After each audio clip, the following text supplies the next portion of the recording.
This is the BMW i3. It is a lightweight, modern and powerful electric car. Unlike many other electric cars in its class, this one was designed to be an electric car from the ground up. The car has some nice features, such as rear swinging doors, often called suicide doors, for easy access to the rear seats, carbon fiber and aluminium body for great handling and low energy consumption, and ultra-low carbon footprints from producing the car.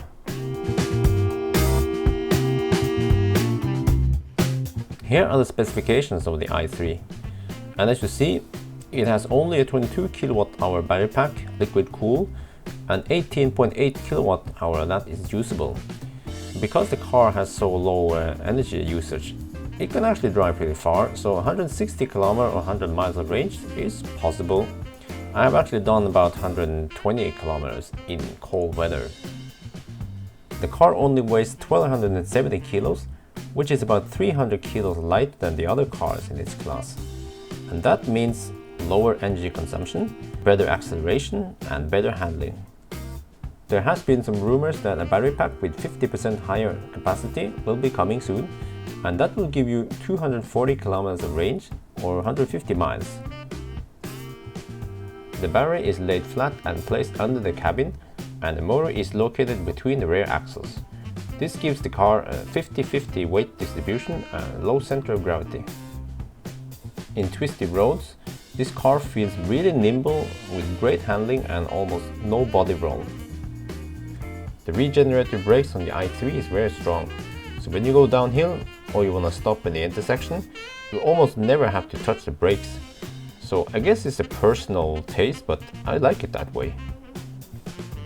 I noticed a strange behavior with the accelerator pedal, because I've been driving a Tesla Model S for quite some time now, and when I floor it or push the accelerator pedal, then I get instant power, instant torque, whereas in the i3, when I push it, nothing happens, and then I gradually get more power. So I wonder if the BMW engineers, they have tuned it that way, so it will feel more or less like a fossil car.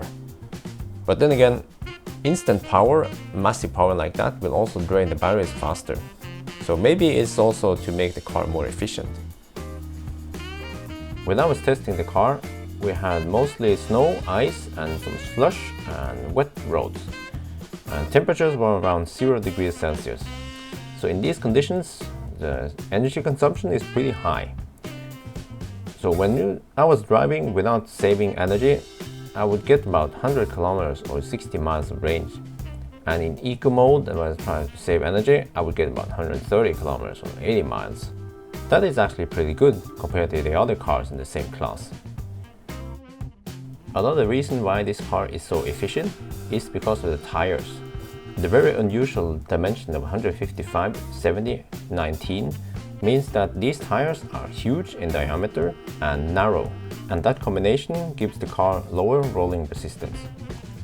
Now, one thing I noticed when I was driving in cold weather was that as long as I was parked and standing still, then the heater from the car wasn't too strong, but as soon as I started driving, then I had more than enough heat. So my explanation to that is probably because the car is liquid cooled with the battery pack and everything, and when you start driving, there will be some leftover energy from the motor, and then the car uses that energy to heat up the cabin.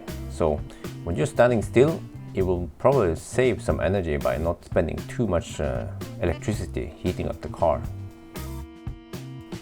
Well, in the beginning I did mention that this car was made purely electric from the ground up, but it is partly true because actually it was also designed to have a range extender. And the range extender is a 2-cylinder 650cc 25 kilowatt engine, petrol engine, that can power the car when the batteries are low. So it has a 9-liter tank for fuel. It's not that big, but it is large enough so you can get to the next gas station at least. And this engine is not directly connected to the wheels, so it is connected to the generator that generates power to the electric motor. So because this car was designed from ground up to have this range extender, if you get this option, you actually don't lose any cargo space compared to the pure electric one. So the advantage of having range extender is pretty obvious. You basically double the range of the car, and you also have the option to refuel within a few minutes, but of course you have to pay for it. But there are some downside with this. The car will be about 120 kilos heavier, and that is about a 10% increase, and that will bring up the 0 to 100 times slightly. So it will be 7.9 seconds instead of 7.2 seconds if you are pure electric. And also, because of the added weight, you have slightly lower electric range as well. And in some countries, like Norway, this car will not be a pure electric vehicle and therefore not get all the incentives that the pure ones get.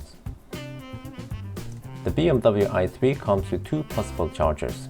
The standard charger supports up to 3.7 kilowatt, and then the fast charge supports up to 7.4 kilowatt.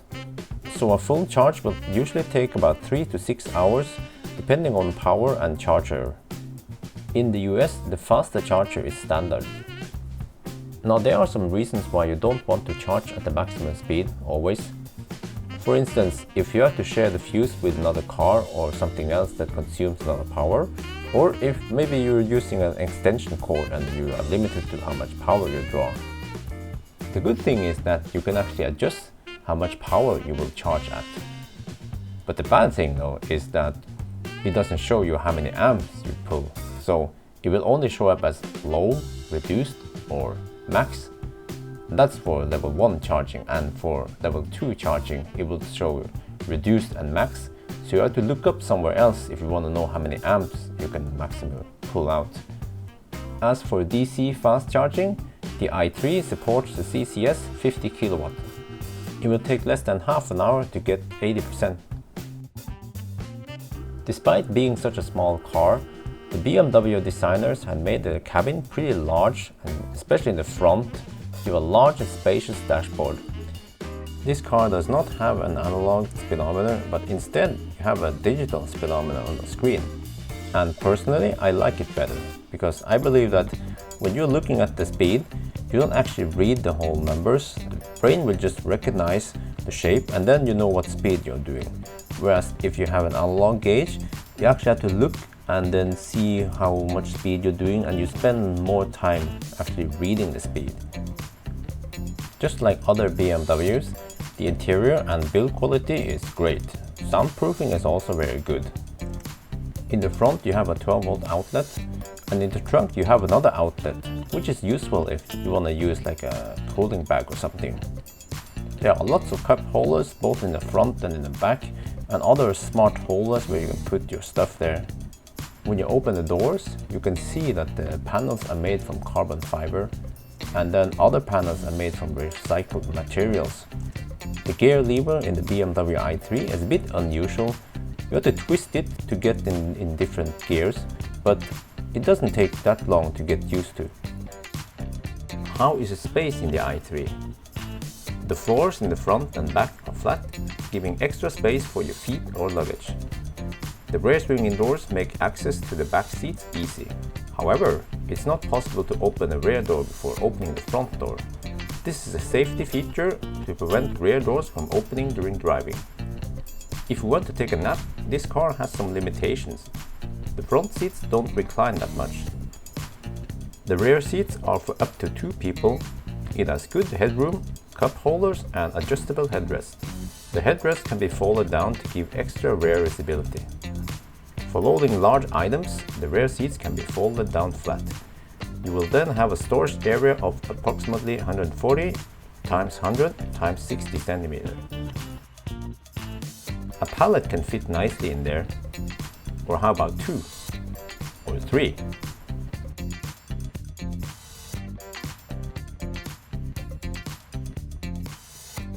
Because the battery pack and drivetrain are placed low in the car, it means that the floor is a bit high.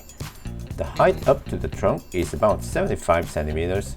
On other cars it can be around 50 cm. This extra height could make loading and unloading of large and heavy items more difficult.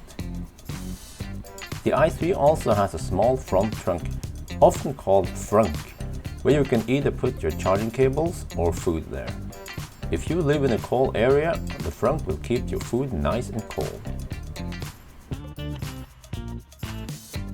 Like most modern cars, the i3 comes with 3G connectivity. With a mobile app, you can check the range of the car and state of charge. It is possible to preheat or chill down the car remotely. This is called preconditioning. The process takes a bit long time though. Another option is to use schedules to charge and precondition the car.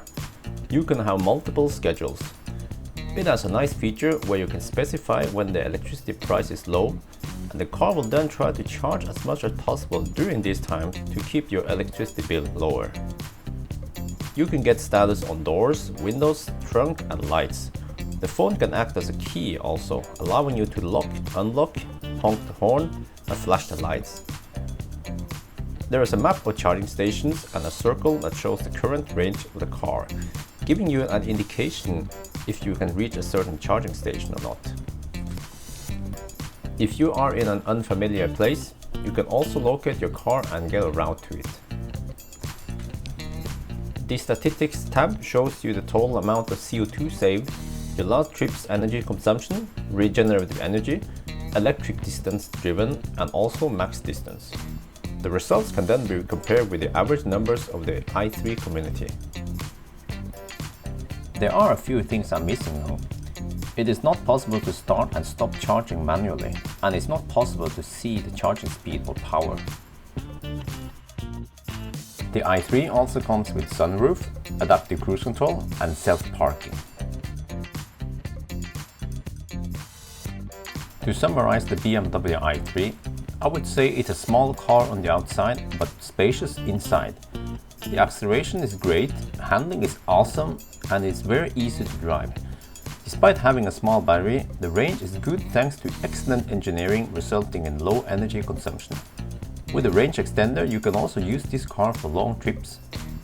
The build quality, soundproofing and interior is in good BMW style.